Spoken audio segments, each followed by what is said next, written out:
Beware the Siberian Beetle. What is this? What are we looking at? Well, it's from FBI.gov, and it's mentioned in a book called The United States of Paranoia. I've read the entire book cover to cover, and this is an excerpt from the book. And what the FBI did is they sent this random drawing out to people in the mail just to make them freak out. Yes, your tax dollars hard at work. In the 1960s and 70s, they were doing random psychological warfare operations against hippies and drawing and this was including badly drawn pictures of beetles and stuff like that. I mean, it's just weird. And what was the entire goal? Well, the entire goal was to make everybody panic and think there was a Fed hiding in every bush. Why do they want to make people panic and think there's a Fed hiding in every bush? Well, the entire purpose was to neutralize their effectiveness as political activists. They did this to the hippies, they did this to the Black Panthers, and now they're doing it today with right-wing organizations. That's why you see tons of bot accounts calling organizations like Patriot Front feds with zero evidence. That's why they inject these talking points into the mainstream. In fact, they want you to think that there's a Fed hiding in every bush. They want you to think that that other autistic person you talk to on Discord or Telegram is a Fed. If everybody's perpetually terrified that there's a Fed hiding in every single bush, people won't be meeting together and being pro-social and organizing and being a part of their community so that they can increase the atomization. That's the purpose of COINTELPRO. That's the legacy of COINTELPRO. And the tactics continue to this day because it's easier and easier to do. And you don't even have to be some official government person to do it. Any person that just wants to make it harder for you to organize in your community, no matter what I don't care if you're left wing or right wing, it doesn't matter. Any positive thing you do in the world, I can easily scare people with a bunch of sock puppet accounts. Beware the Siberian Beetle. Ooh, the Siberian Beetle. Well, I have news for you guys, bro. There is no Siberian Beetle for you to beware. Stop being scared of the Siberian Beetle. It's a psyop, okay? I'm letting you guys know this is COINTELPRO.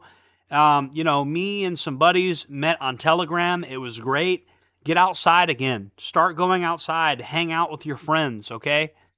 Don't do anything illegal, and you're probably fine. I mean, people get framed for crimes sometimes, but you're probably okay. Being perpetually terrified that there's secret agent honeypot government people, you're just going to get schizophrenia and drive yourself insane. And that's what these people want. And in the 1960s, they sent stuff like this out in the mail, random stuff with no meaning, just because they knew these hippies were on LSD and they knew they'd go crazy. You get a random drawing in the mail that says, beware the Siberian Beetle. Again, it's just this silly, and it's the same silliness today. You got a group like Patriot Front, and then a bunch of random sock puppet accounts on YouTube start saying they're feds. And it's definitely a coordinated smear campaign. And again, I'm not endorsing Patriot Front. I'm just pointing out anytime a group of people gets together and stands for something, they said the same thing about NFAC. They said, for the black people that basically wanted to do the same thing.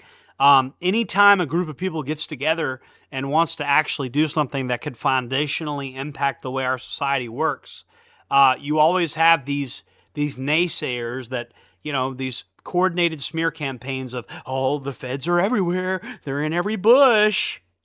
And I'm telling you, bro, the feds are not in every bush. And that mentality, it serves the ruling class, it serves the rich and powerful, and it was used against the hippies in the 1960s and COINTELPRO. I really recommend you guys read The United States of Paranoia.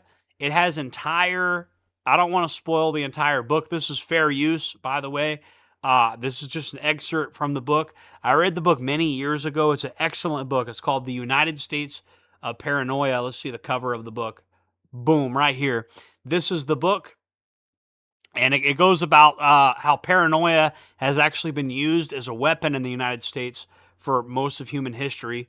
It's been used as a weapon. They want you paranoid. They want you not thinking clearly. And paranoia is one of the biggest weapons there are. And this is the legacy of COINTELPRO in America.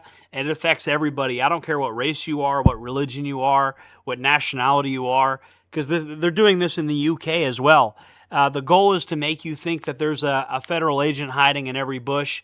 The goal is to make you not trust people. Paranoia serves the ruling class. If they can make people paranoid, if they can make the whole neighborhood distrust each other, then the whole neighborhood's not united, you know? And they did it to bring down pretty much everybody. They did it to bring down the Black Panthers, and then, these days they're using it against white nationalists. But it's always being used against somebody. It can be used against literally anybody. And this is the legacy of COINTELPRO, guys. And I want you guys to be aware of what COINTELPRO is and what it's not. It's not about gathering intelligence. It's more proactive than that. Okay, it's more counterintelligence is literally making the enemy think things are going on that are not really going on. That's what counterintelligence is. And doing that domestically against your own civilian population is illegal. And if you catch the government trying to incite paranoia against their own civilian population, that is a crime. You can't do that. Like that's usually used in a military context. And it's absolutely illegal to use that against your own civilian population, but governments do it. If you catch them doing it, they should be held accountable if there's a way of doing that anymore. I don't think you can hold them accountable. I think it's just too easy to get away with it. But keep that in mind. Paranoia is a weapon. Don't let them weaponize paranoia against you. Whatever it is, whatever race you are, black, white, Hispanic, I don't care.